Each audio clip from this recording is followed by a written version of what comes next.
Hi, welcome to Learn with me with Mrs. Sullivan.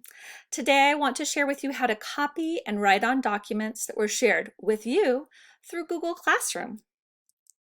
So the first step is to access the page that you're wanting to write on that was shared with you.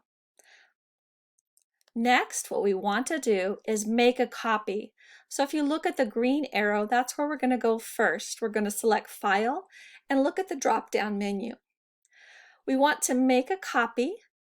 And we want to make a copy of the entire presentation because some assignments will have more than one page, and we definitely want to be able to write on all the pages.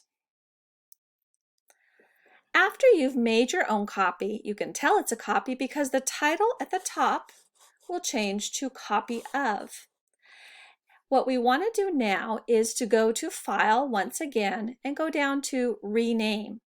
Please rename the file and replace the words copy of with your own name. Then you're going to select a text box and place it where you want to type in your response. You're going to insert a new text box for each space in which you want to write.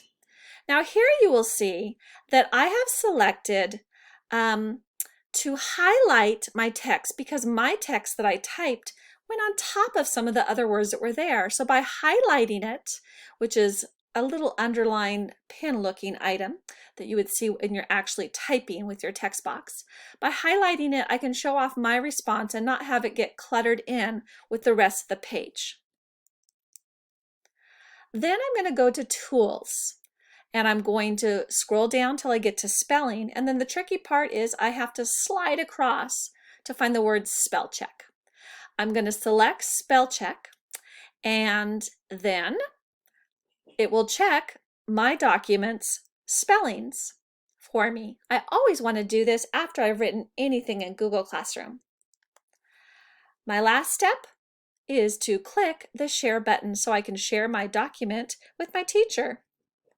Thanks for watching Learn with me, Mrs. Sullivan, how to copy and write on documents shared in Google Classroom.